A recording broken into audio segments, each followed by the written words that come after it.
Papilo? Yes. Our own Kanu Nwankwo. Do you like Papilo? I love Papilo. Tell me about Papilo. I love And you Papilo. wrote about Papilo. So this guy, he never had... So this person that we all celebrate, this, famous guy, top scorer for Arsenal, right?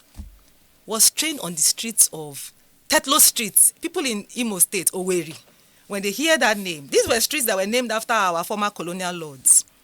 He came from a very humble background. His father by that time was a retired public servant. His mother was a petty trader. There were 2 other brothers and then about 3 stepbrothers. So 5 boys, no money, poor boy. In fact, he says that was a street boy. So it's not today where you put your child has football talent, you go and put them in. Even in Ibadan, we should take them to Adamasingba Stadium small, right? The streets grew your talent, or you had nowhere to grow your talent at all, right? This was a boy who was a fanatic. He was fanatic about football. Now, at the time, they were not thinking about football as careers. It was just a passion and a love that just could not, I don't know, it was like consumed him. So every waking hour, this boy was playing football.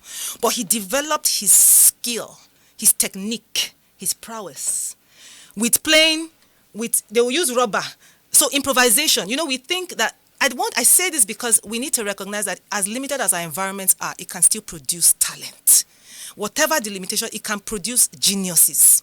These people were using stones, mock rubber, old tires to set up mock football pitches. They will use the street. When cars want to pass, they will disassemble their football pitch. The car will pass, they will assemble it back again. They didn't have fancy football boots. In fact, if they fall on the ground, they will come up with bruises and cuts and everything. This is how these boys develop technique. Not green grass, lovely smooth grass. This boy at some point, because he used to fall sick, they told him, his parents at some point, that this boy has a hole in his heart. Don't allow him do strenuous things. But his father and his mother, they didn't have money to take him to a big city hospital. They didn't have money. Simple. In fact, sometimes they won't eat. These boys will not see food to eat. I'm trying to do the kind of poverty, like humble conditions they grew up in. He didn't go to secondary school after primary. So, Nwankwo Kanu, his passion and discipline, right, kept opening further doors for him. His school discovered his talent early and started putting him in school matches. And that was how, at some point, he joined the standard local leagues, found himself into Iwayamu National. And that was the beginning of the takeoff. That lanky Kanu. Lanky Kanu, with a hole in his heart. When I saw him in the Under-17 World Cup in Japan. Lanky Kanu. So this lanky guy. So, you see, guts.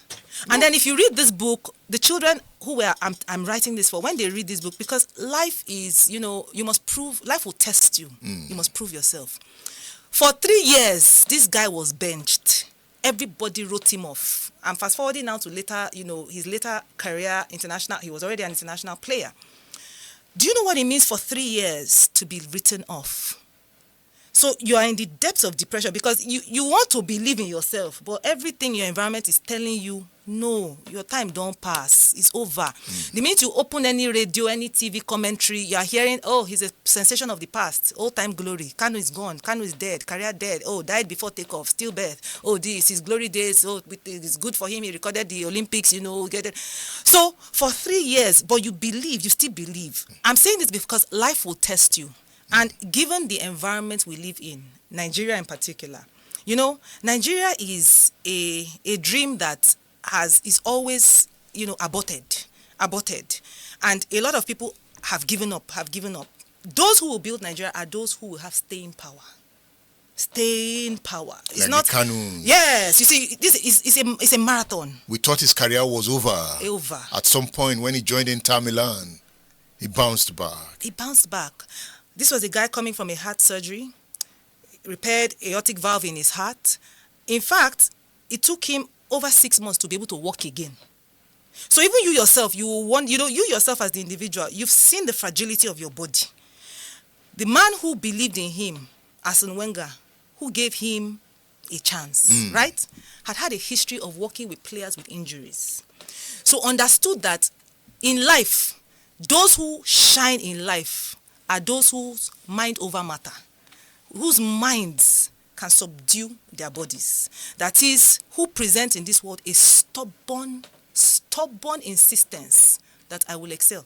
Those are the people that life, bows down to. And Kanu had what it took. You said in February 1999, Nwankwo Kanu's prayers were answered. Arsene Wenger, one of the greatest club managers in football history, approached the managers of Inter Milan to sign Nwankwo from them so that he would play for the famous English club Arsenal. All the popular football commentators described the move as a foolish one.